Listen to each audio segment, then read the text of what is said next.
नमस्कार, मी डॉक्टर उदय नाईक. गेल्या 13 वर्षांपासून श्री गणेश नेत्रालय विसावानगर नांदेड येथे काम करत आहे. माझं ऑप्थॅल्मॉलॉजी ह्या विषयात DNB हे आपल्या राज्यातील सर्वात प्रसिद्ध श्री गणपती नेत्रालय जालना येथे 2006 मध्ये पूर्ण झालं. त्याच्यानंतर मी माझं सुपर स्पेशलायझेशन जगविख्यात श्री शंकर नेत्रालय चेन्नई येथे केलं. त्यानंतर मी स्टॉम आय institute South Carolina State America इथे देखील फेलोशिप केलेली आहे. आज मी मोतीबिंदू ह्याबद्दल तुम्हाला खूप महत्त्वपूर्ण माहिती देणार आहे. तर मोतीबिंदू म्हणजे नेमकं काय? आपला डोळा हा कॅमेरासारखं काम करतो आणि फोकसिंग करण्यासाठी भगवंतांनी एक पारदर्शक भिंग आपल्या डोळ्यात बसवलेलं आहे.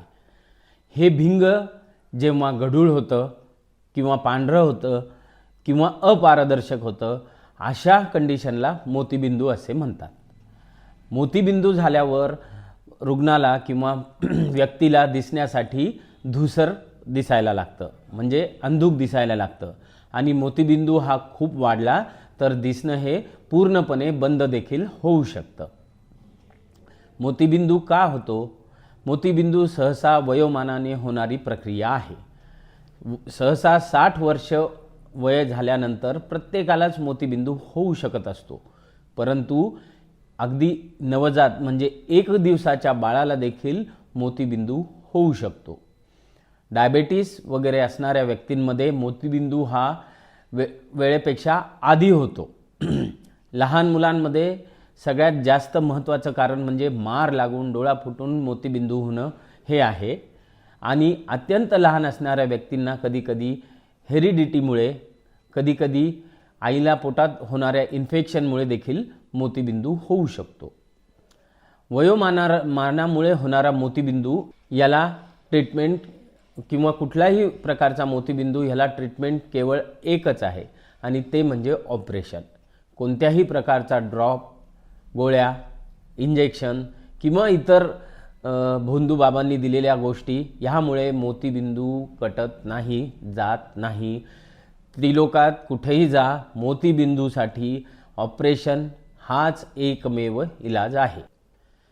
आता मोतीबिंदूच्या उपचारांबद्दल बोलूयात. मोतीबिंदूवर शस्त्रक्रिया करणे, मोतीबिंदू काढून घेणे आणि मोतीबिंदू ज्या थैलीत असतो त्याच्यात कृत्रिम लेन्स टाकणे हाच जगन्मान्य उपचार आहे. जुन्या काळी मोतीबिंदू पूर्ण पिकेस तर वाट पाहत असत, कारण त्यावेळेस चांगले डोळ्यात टाकण्याचे लेन्सेस उपलब्ध नव्हते, चांगल्या प्रकारच्या शस्त्रक्रिया उपलब्ध नव्हत्या, त्या प्रकारचे इन्स्ट्रुमेंटेशन मशीन्स उपलब्ध नव्हत्या. त्याकरता जोपर्यंत पेशंट ठार आंधळा होत नाही तोपर्यंत मोतीबिंदूचं ऑपरेशन टाळल्या जात असे. परंतु आता ह्या आपल्या डेव्हलप्ड जगामध्ये मोतीबिंदूच्या उपचारामध्ये खूप मोठ्या प्रमाणात क्रांती झालेली आहे. मोतीबिंदू ऑपरेशन करण्याच्या नवीन पद्धती अस्तित्वात आलेल्या आहेत.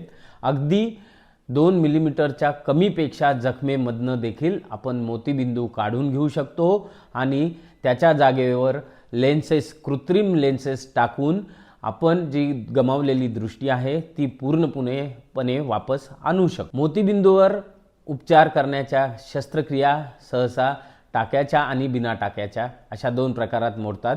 टाक्याच्या सर्जरीज तर आता आउटडेटेड झालेल्या आहेत, कोणीच करत नाही. बिना टाक्याच्या सर्जरीमध्ये 2 प्रकार आहेत. एक तर स्मॉल इन्सिजन कॅटरॅक्ट सर्जरी आणि दुसरं आहे फेको इमल्शन पद्धतीने मोतीबिंदू विरघळून काढणे आणि ज्या जखमेतनं आपण तो मोतीबिंदू काढला त्याच्यातनंच फोल्डेबल लेन्स डोळ्यामध्ये टाकणे.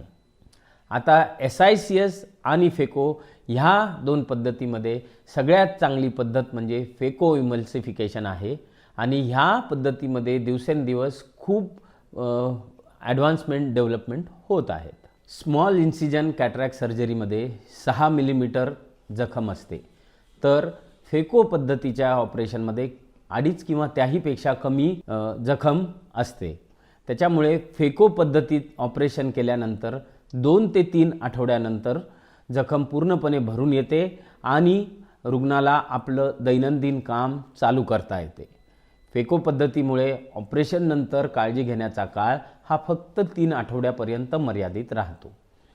फेको पद्धतीची जखम लवकर भरते, चष्म्याचा नंबर कमी येतो, शिवाय इन्फेक्शन होण्याचं चान्स फेको पद्धतीमध्ये कमी असतं. फेको ऑपरेशन करून आपल्याला मोनोफोकल, टोरिक, ट्रायफोकल आणि एडॉफ अशा 4 प्रकारच्या लेन्सेस टाकण्याचा ऑप्शन्स आपल्याकडे असतात. फेको ऑपरेशन करून आपल्याला 100% दृष्टी 6/6 ही मिळवता येते आणि फेको सर्जरी आता फेको रिफ्रॅक्टिव्ह सर्जरी झालेली आहे. याचा अर्थ असा की मोतीबिंदूच्या पेशंट्सला ऑपरेशननंतर चष्म्याचा नंबर येण्याचा चान्स जवळपास पूर्णपणे कमी करण्यात आलेला आहे. अशा प्रकारे मोतीबिंदूबद्दल महत्त्वपूर्ण माहिती मी आपणास दिलेली आहे.